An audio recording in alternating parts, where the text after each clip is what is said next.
YCP నేతలే target గా దాడులు జరుగుతున్నాయని మాజీ మంత్రి పేర్ని నాని విమర్శించారు. తాడపల్లి వైసీపీ కేంద్ర కార్యాలయంలో ప్రెస్ కాన్ఫరెన్స్ నిర్వహించిన పేర్ని నాని కూటమి సర్కార్పై తీవ్ర విమర్శలు గుప్పించారు.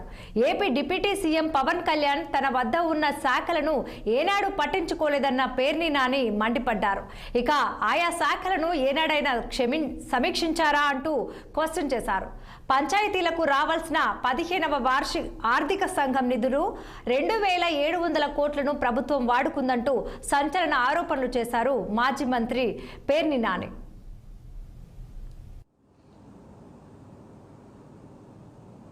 దడిచేవాడు, వెనక్కి తగ్గేవాడు,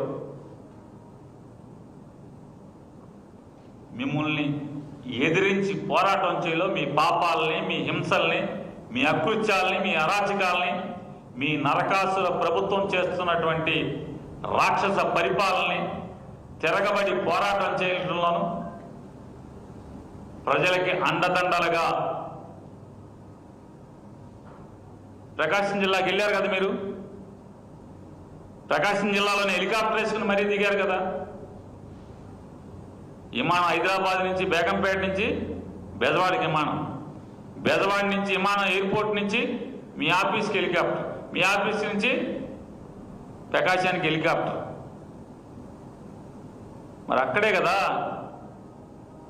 కందుకూరు నియోజకవర్గంలో 8,000 ఎకరాల రైతుల భూమిని 8,000 ఎకరాల రైతుల భూమిని సాగు తప్పితే, భూమిని నమ్ముకోవడం తప్పితే, మట్టి పిసుక్కుని బతకటం తప్పితే మరొక మార్గం, బతకటానికి మరొక మార్గం తెలియనటువంటి రైతాంగానికి చెందినటువంటి 8,000 ఎకరాల భూమిని అక్రమంగా, అప్పనంగా, బలవంతంగా మీ ప్రభుత్వ పాదాల కింద రైతుల జీవితాలు నలుగుతుంటే ఎల్లదాఖరికి పక్కనే కదా వెళ్ళారుగా కనిగిరి. కనిగిరిలో మాత్రమే 4 దశాబ్దాల ముందు బతుకుతారా? కందుకూరులో మీరు పుట్టరా? కందుకూరులో మీరు పెరగరా? ఒంగోలులో పుట్టానన్నారు కదా, ఒంగోలు ప్రజలు అల్లాడుతున్నారు కదా. నెల్లూరులో పుట్టానన్నారు కదా, నెల్లూరులో పెరిగా అన్నారు కదా. అది కొత్తగా నెల్లూరు జిల్లాకే వచ్చింది కదా. అది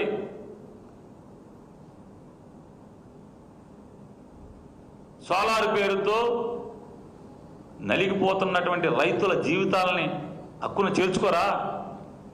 ఎన్నికల ముందే ఎక్కడికి పడితే అక్కడికి వెళ్తారా? పదలేనప్పుడు మాత్రమే తిరుగుతారా? కాబట్టి ఇక్కడ మీకు దడిచేవుడు ఎవడు లేడు, తగ్గేవుడు లేడు. 2029 ఎన్నికల్లో జగన్మోహన్ రెడ్డి గారిని ప్రజల గుండెల్లో పెట్టుకొని మళ్ళీ వాళ్ళ ప్రేమ ద్వారా అందలం ఎక్కిస్తాన్ని లేదా వారి ఆలన